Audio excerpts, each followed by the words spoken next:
Right. Welcome, guys. I'm very happy and delighted to have Eileen today. Eileen, how are you going today? I'm doing well, thank you. Thanks for inviting me around. Yeah, good to see you again. And you enjoying the cold of Chicago? Not really, but I'm surviving. That's all. It's all good. It's all good. That's good. Okay, guys, welcome. I can see many people are coming again. So thank you for your trusting these webinars and learning from these webinars. And I invite my guests, and they are awesome. They come and share their knowledge and experience. Eileen recently passed her PfMP exam on 5th of December 2025. And I realized that she has the potential and she has all what we need to learn today about the PMO and roles. So I invited her. So thank you, Eileen, for accepting my invite. It's going to be an awesome webinar today. So welcome. Thank you. Yeah. So most people probably know about me. My name is Dharam, and I have been teaching PgMP, PfMP, PMOCP now, and PMP in other roles.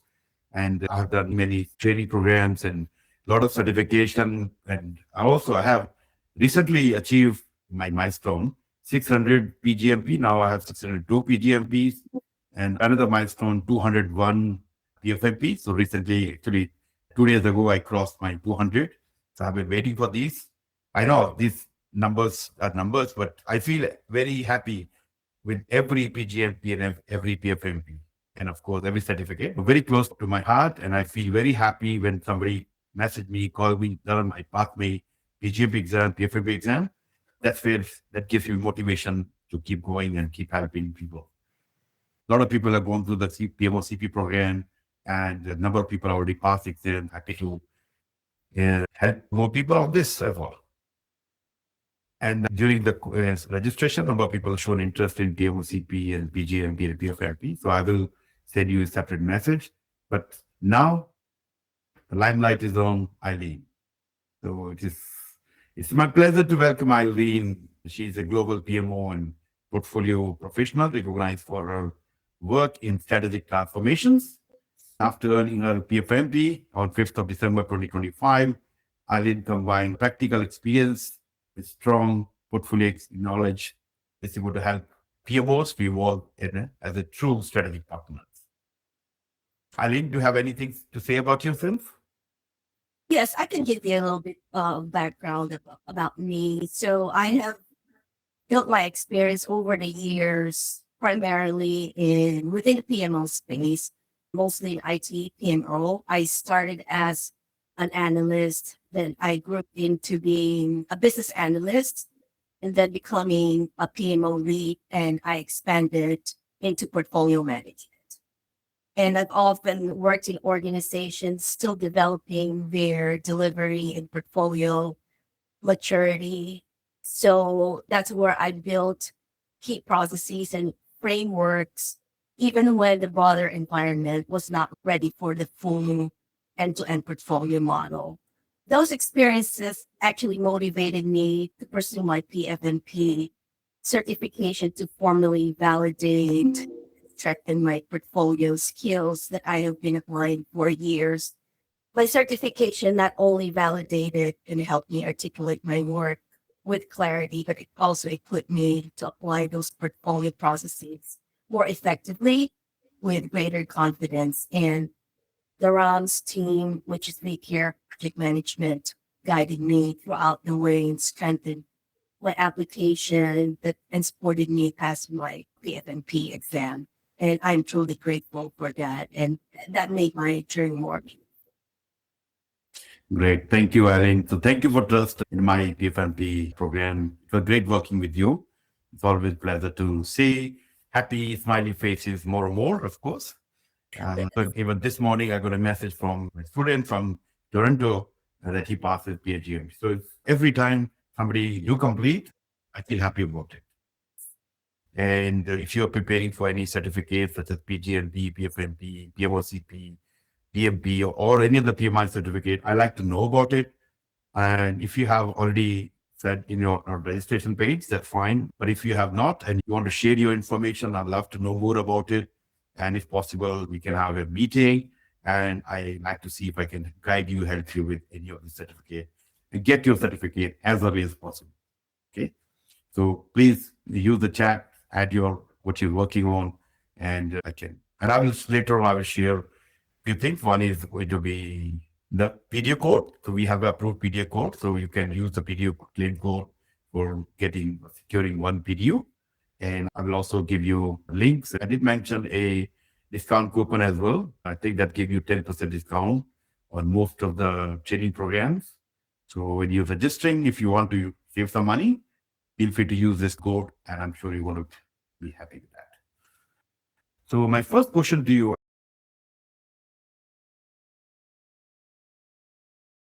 how has the role of PMO evolved from delivery-focused function to strategic enabler of organization transformation? So the role of PMO over the past decade has shifted significantly from just being a delivery office into more of a strategic enabler.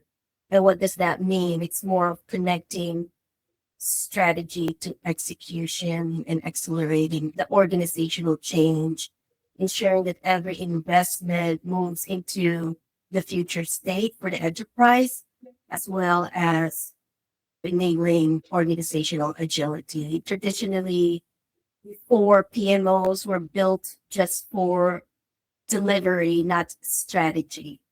Its concentration is more of policing, enforcing methodology, schedule governance, templates, compliance, projects that are delivered on time within scope and budget. But leaders are not actually caring about that as much as outcomes.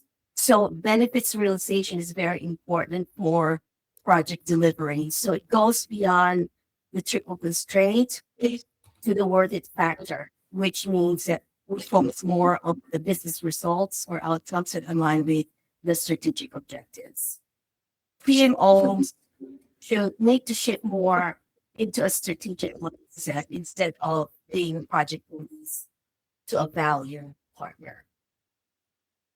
Yeah. So now actually PMI is also focusing on PMO as PMO CP, and the focus is on shifting from delivery focus to the strategic partner, which is important for any organization. It's not just support structure or just here and there. More than that, like the organizational leaders should feel that the PMO is actually their partner, their right hand, which have all the required information. They're working with various stakeholders to empower them to do their job better.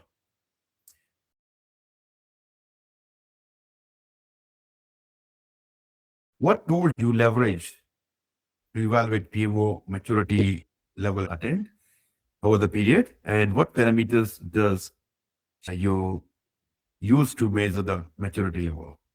Are you using any tools for assessing the maturity? For me, it's more of knowing the stakeholders, trying to build a relationship with the stakeholders, getting their inputs and getting their feedback. And also what's already in process. What is their current delivery process within their PMO? And then I can tell whether the maturity is still very low, moderate, or mature. So it's more of that's how the assessment starts. It's just interviewing, knowing the stakeholders, who are the key stakeholders that would drive more impact to making sure that PMO becomes successful, because you need sponsorship. And without sponsorship, PMO will definitely fail.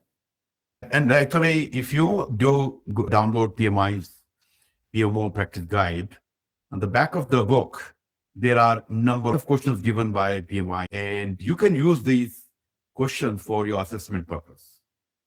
When I teach about the PMOCP, and I'd love to see you in my class if you are really looking to know more about it, PMOCP is not another certificate. It just gives you tools and processes which help you to assess the maturity of the PMO and help guide them from lower level maturity to higher level maturity.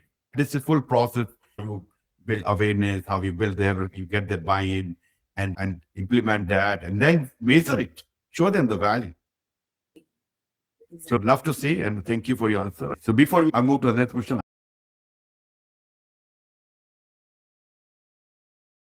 what overall count of certified PfMP and PgMP globally?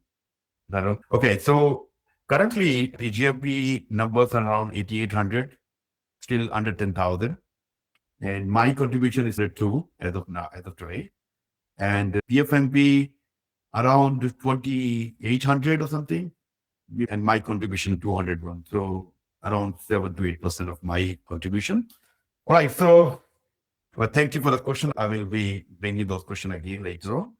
But let me ask my another question. Eileen, to you.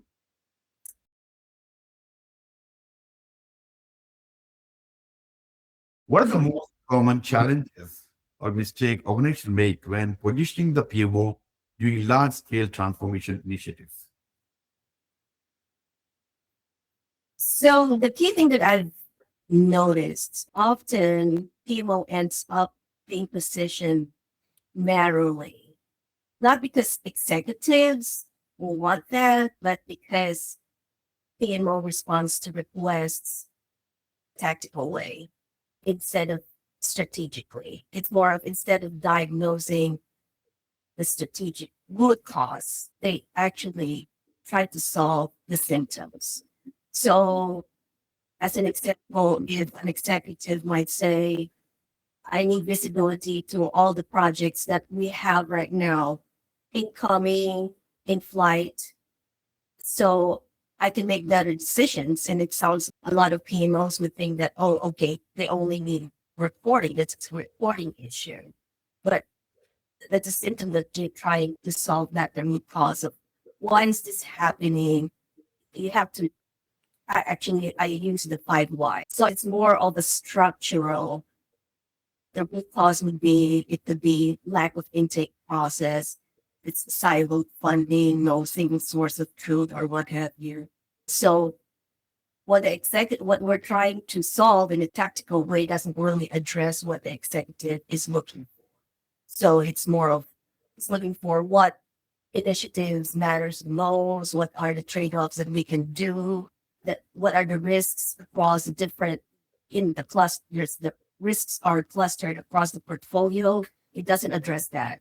And then also the capacity. We have to move into root causes instead of symptoms, so we can solve this more strategically than tactically. So that's what PMO is positioned more in a tactical way more than a strategic way. So we have to put ourselves into, again, a mindset of a strategic driven PMO where we add more value to the executives instead of just trying to fix symptoms.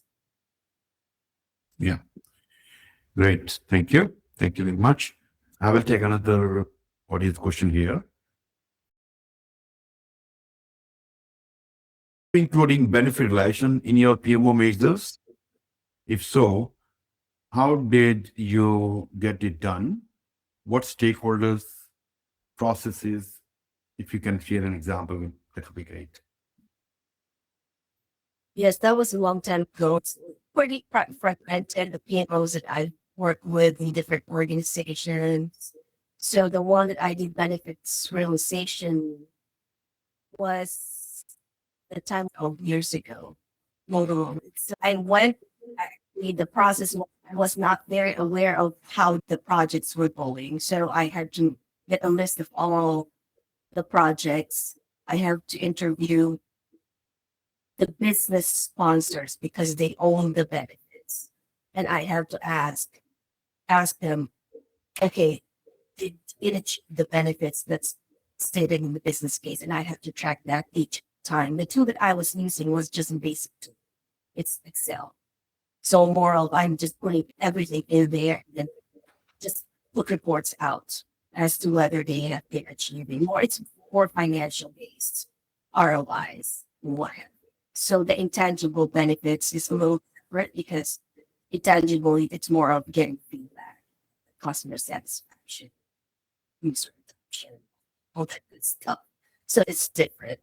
But what I have been doing is more going to the sponsors, the business. It's IT and business owns the benefits and they track the benefits with the business sponsors, if that's achieved monthly or quarterly.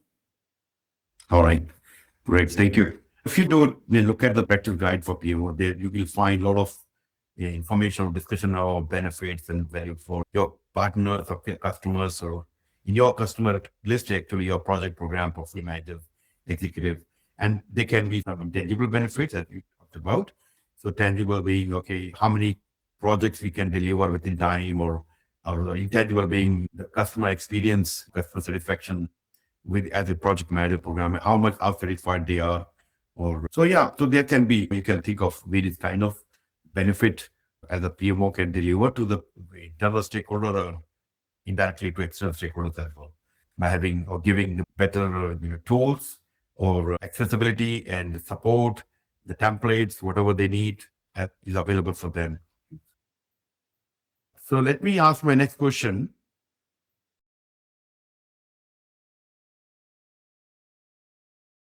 How can PMOs effectively translate organizational strategy into transformation initiative while remaining responsive to change and uncertainties?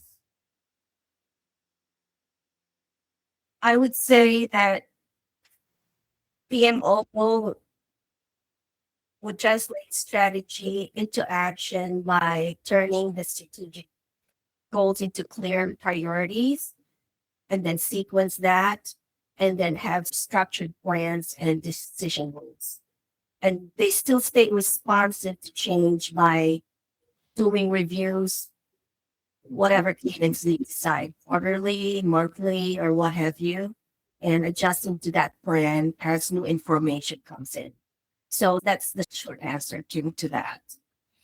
So the question is asking how to effectively translate the organizational strategy into transformation initiative while they remaining responsive to change and uncertainty. So look, we have to still focus on what are the changes and uncertainties happening, and translating the organizational strategy. Again, organizational executives are driving those strategies, and we work with them and to translate those into initiatives, various different initiatives, whether it's a digital transformation or whatever is going on, you are PMO supporting that. Right. All right. My next question is, in transformation programs, how should PMO balance governance and control with agility, empowerment, and innovation?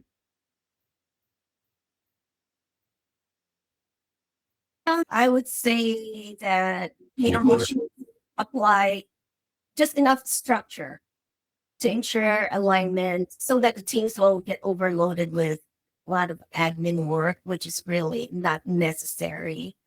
And then they can feel more autonomous.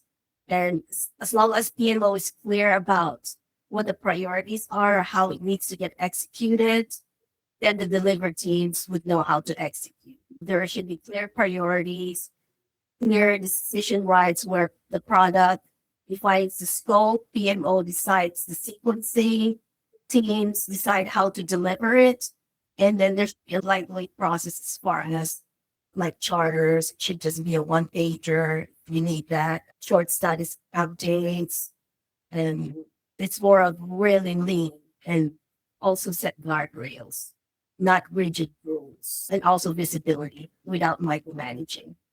So I think that's what it needs for governance to empower the team as well.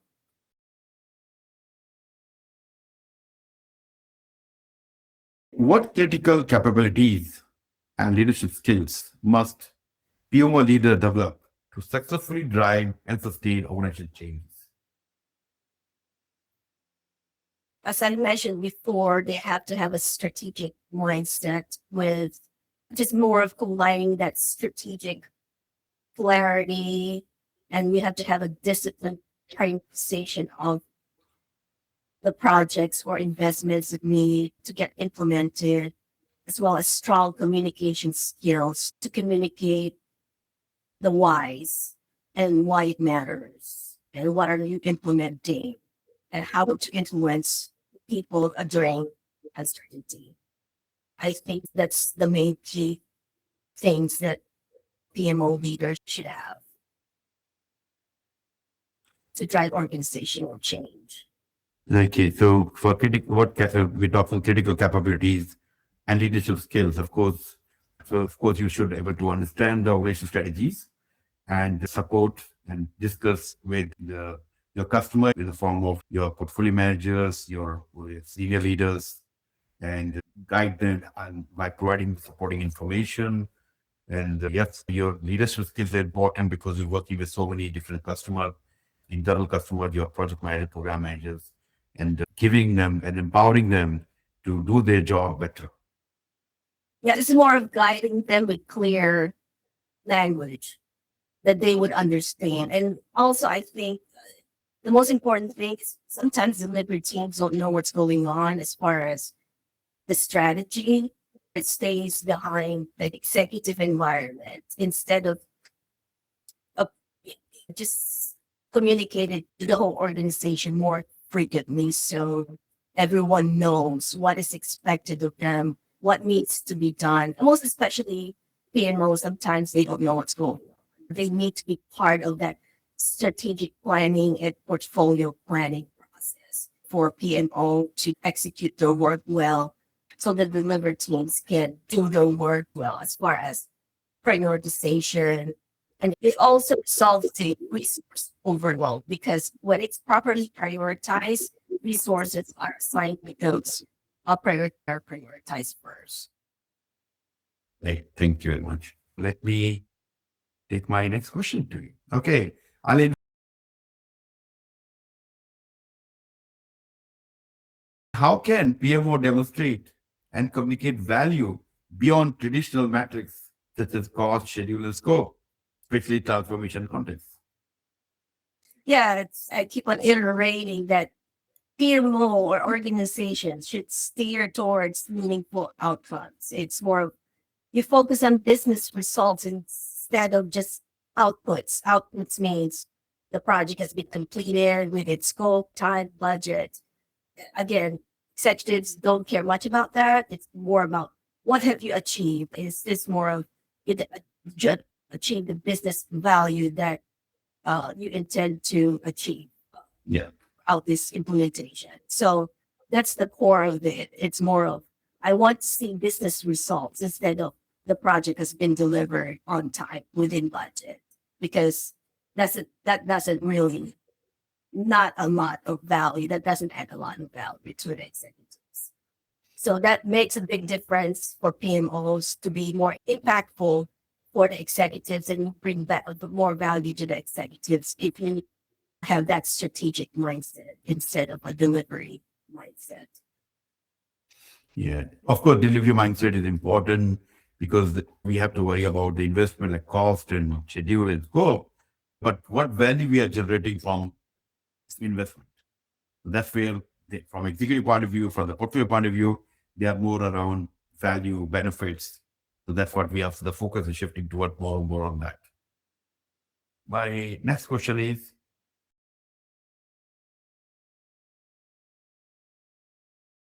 what role does PMO play in stakeholder engagement, change adoption, and building organization alignment during transformation?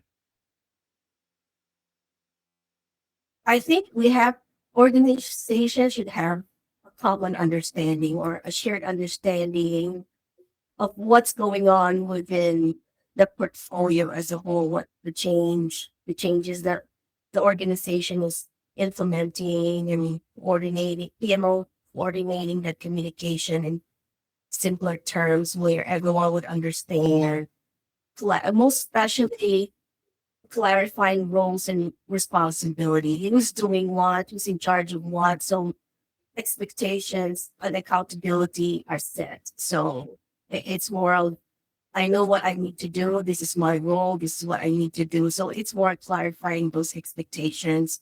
So ensuring everyone is on the same page, and then we can see the outcomes more successfully.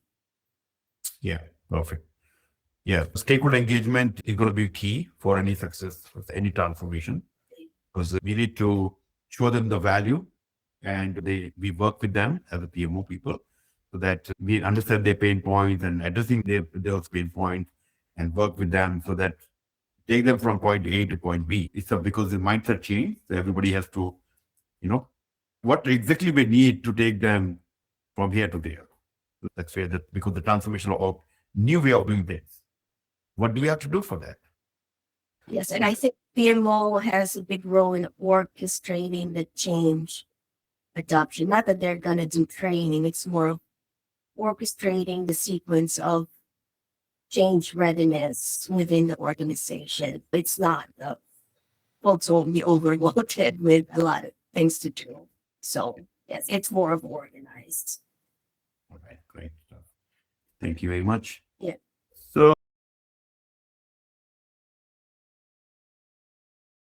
looking ahead, how do you see the PMO's role evolving over the next few years as organizations continue to undergo digital and strategic transformations? I think, I hope that PMO will grow into higher value roles. And I think PMO, if PMO has that mindset shift from a delivery office to a strategic enabler, then that could really happen. So PMO will evolve, and with this, with AI stepping in, all the admin tasks AI can do, so that PMO can get into more significant roles, such as tracking value realization and becoming more of a strategic advisor to executives as to they can just interpret the data and say, okay, this initiative is more, it is better to sequence first, then the second, all that, because of the interpretation that you have. It's more, you have more time to do that. And also in change management piece adoption as well, as to make sure that the different organizations, because there's different functions in HR, legal, IT, all those changes needs to be orchestrated in the right sequence, because there are dependencies for every project implementation. So they can focus more on that to make sure it runs successfully and smoothly. And as far as change resistance, the change management team can handle that, not necessarily PMO, but the change management team who would do the training. So it runs smoothly end to end. Yeah, and change management team can be part of the PMO itself. They also support the entire transformation. Yes. Yeah. So look, I'm seeing this, the PMO role is evolving nowadays, especially PMI also focusing on bringing the PMO CP or PMO guide. Many organizations are start adopting the standard way of doing things. And we are also working hard to make sure we have right system available, right training available, right tools available to make more organizations successfully transform from basic level to the more mature level and as a strategic partners. And it's going to be exciting now, especially as you mentioned about AI-based systems coming up. A lot of admin work can be automated. And when, these works are happening and, you can free up yourself and do some strategic growth, as well as more about stakeholder engagement, and understanding their stakeholder expectation and driving the work on their tools and processes towards their needs. So yeah, so there are tools available, a number of tools coming up, which if somebody want to know more about them, if you really want to see how AI-based and the entire real, full system, what do you call them, end-to-end system, where everything can happen in one place, I can definitely talk about that. So please reach out to me and I will help you with that. Okay, now let me take the question. I think this question is,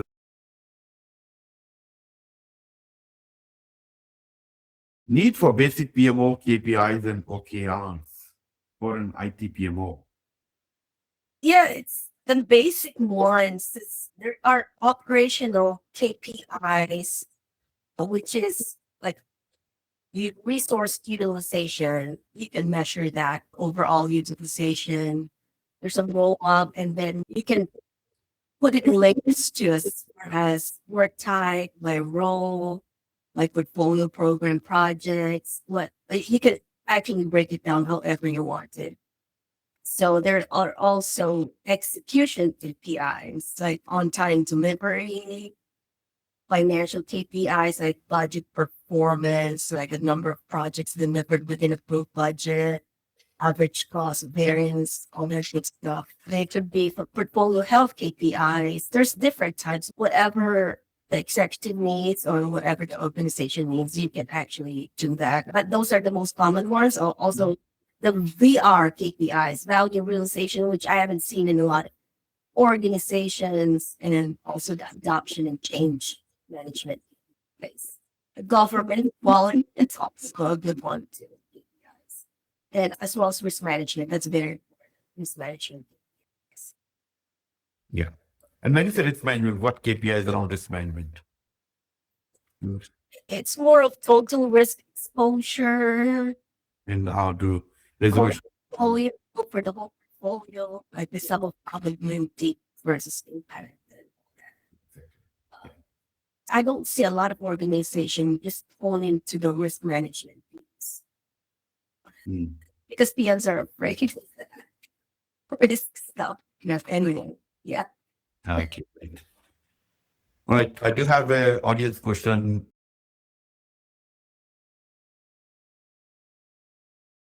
In large organizational transformation, what is the most critical shift a PMO must make to move from governance and reporting into being a true driver of a change?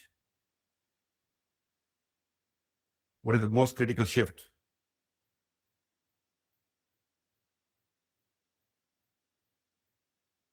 You have to look at the pain points first. So it's more of the pain points of what the executives are feeling. It means what are their pain points? You have to look at that. And usually it starts with the strategic definition. It all starts there and it trickles down to the execution. That's part of governance, but then there's governance as well in the strategic definition. So everything will be solved by the strategic definition from intake process, approvals, prioritization, capacity planning, all that in the definition phase for that strategic process will get solved in the execution phase and in the valuation phase. If that gets put together in the right way. So I think it all starts with the strategic. I think that would solve all the problems. If we have a good portfolio management model with a mature process, that would solve that.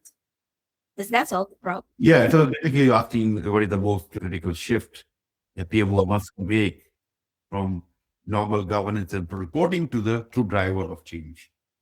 Yeah, I think it's more of trying to implement that strategic driven portfolio management. Right. So let me ask another audience question.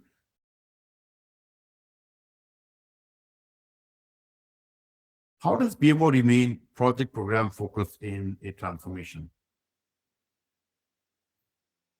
So it's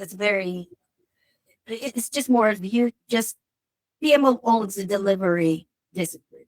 So it stays there.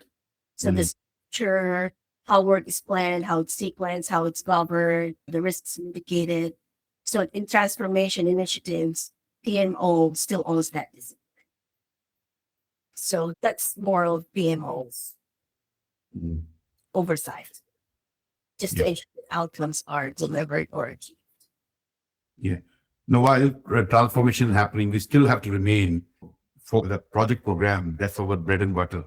We need to keep working with our other project managers, program managers to make sure they are not left behind. And rather, they are the reason, project programs are the reason for the transformation. And everybody has to go together so the organization can be successful and do more and more strategic roles.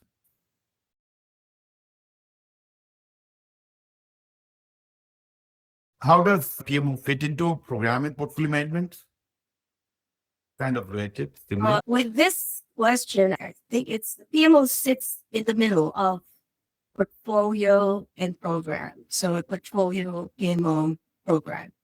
So portfolio management is choosing the right work, and then programs would be organizing the work. So it's more of PMO connects those two together to be integrated so it could achieve the outcomes that the organization needs to achieve.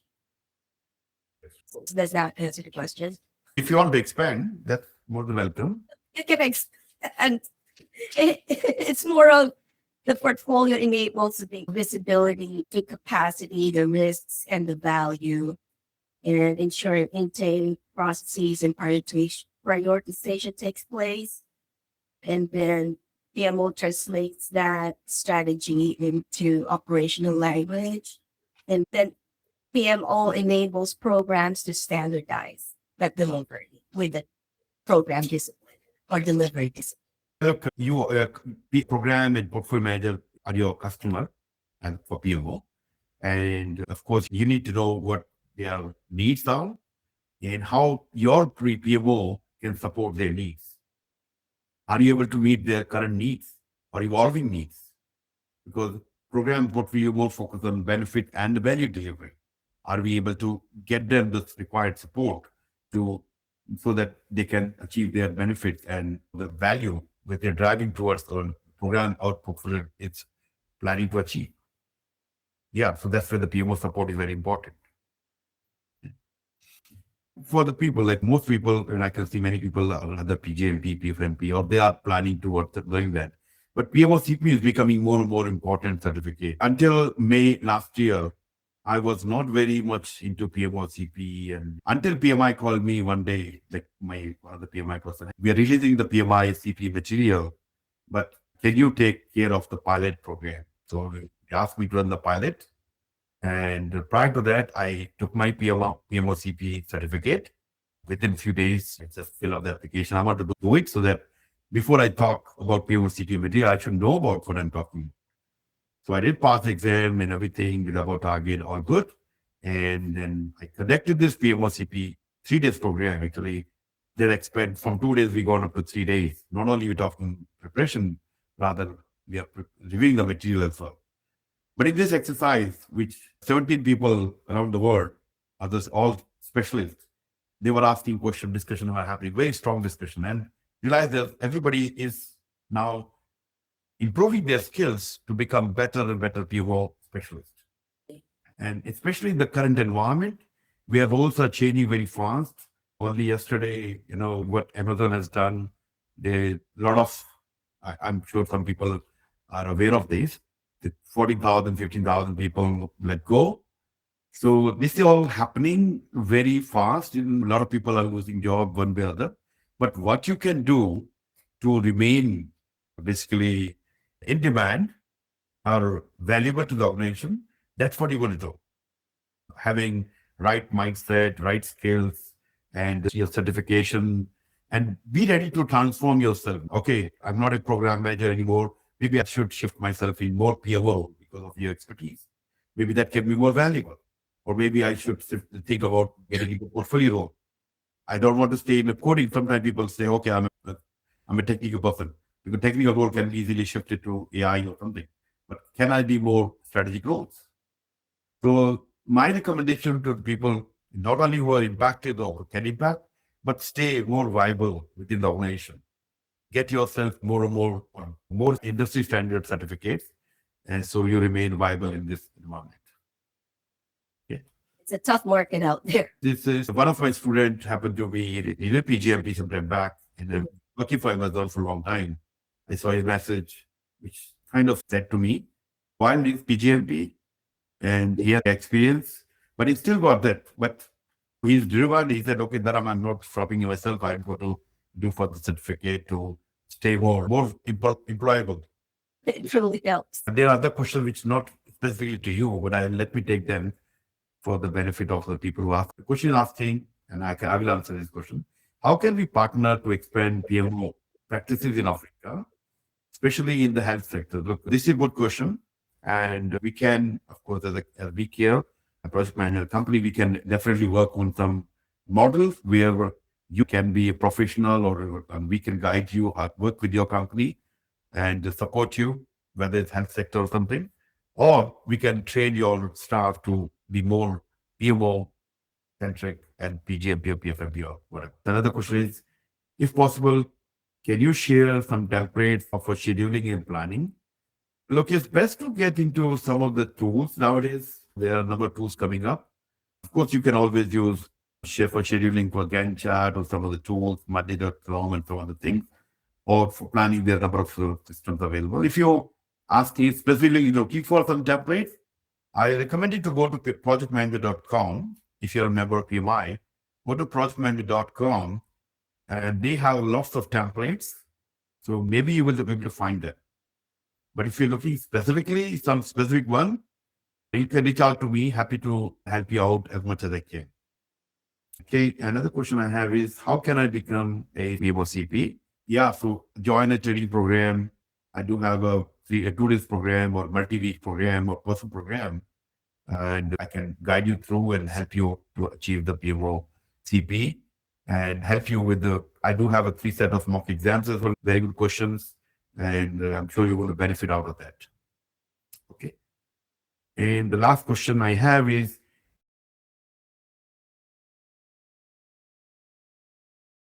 in a traditional PMO with 90 days of strategies, what 3 steps would show value minus bureaucracy? We can talk about this. In traditional PMO with 90 days of strategies, 90 days to strategies, what 3 steps would show value minus bureaucracy? There's always going to be bureaucracy, but then if you have the sponsorship of the executive leaders, then that's the mandate. That's how it should work. The way having good relationships with stakeholders, I think it's key to get paid from them, and that reduces the bureaucracy. The first value would be stakeholder engagement. It's more of building trusted relationships with the stakeholders first and being the trusted advisor. And the value is giving them quick wins, giving them a minimum viable product for the success of PMO. So just address that as well by using or getting feedback as to what their pain points are. Prioritize those pain points. And once you prioritize those pain points, just get 3 of those and then address that. And that's viable minimum product. And that's more of an outcome, a business outcome that would impact the whole organization and make you valuable. Yes, good to know. Yeah, of course, building relationship and stakeholder engagement is a key, of course. Yeah. So thank you for that. I think the last question I will take here, and we almost time. Do you have to have PMO qualification before becoming PMO, or PgMP or PfMP can act as well? Look, you don't have to have PMO qualification like any other, but having some experience can definitely help you. And PgMP, PfMP, yes, we do talk about PMO. Actually, when I was applying for my PMO CP, I have to demonstrate my experience in PMO part or the training of, at least you have to show 10 hours of training program. And I was able to use some of my experience when I'm teaching PgMP, PfMP. I do talk about PMO. I was able to use that part for my PMO qualification. So yes, partly you can use it, but if there's a definite requirement that you should have 10 hours of contact hours of a training. So training program you have to go through that. And I will be happy to take you through the journey. And I've done with many people, and he's now becoming, I'm really enjoying this part. Because it's actually not just PMP or PgMP, PfMP, of course, testing your knowledge in a project program portfolio, but this is also giving you tools or your questionnaires which help you to understand the maturity of the organization and help the assessment and improve the maturity of the organization. Okay. All right. This is it. I don't see anything else on the chat. I don't see any more questions. So thank you very much, Eileen, for your contribution. I know it's not easy to come to this kind of forum and answer these questions. Some of the questions, yes, I gave you the answers, questions, but more responding to the audience questions and really awesome discussion. Thank you for your contribution. And I can see lots of thumbs up and lots of application coming from everywhere. I enjoyed this session. Yeah. And to all of you guys, so thank you very much for joining and staying, even though we have a little late, but I hope I'm My guests are helping you to learn a little more and more than making you better professional. So probably I've done 350 or more webinars so far. And every guest have been white. Of course, they have to have some qualification and expertise, and they come and do the great job. So You I shared the links earlier, the YouTube links. Please reach out, use those links to watch the previous recordings, webinar recording, as well as recording with Thomas and Justin and a few other my podcast recordings as well. More you're going to watch, more you're going to learn. And this is all free learning for you. All right. Thank you again to Eileen. Thank you all two of you to join. Really appreciate your contribution. And by asking questions, you're actually contributing to the discussion. Until next time, I'm going to see you in February, guys. February, I have a program coming up with Timidola from Nigeria. It's going to be awesome. All right. So till next time, bye.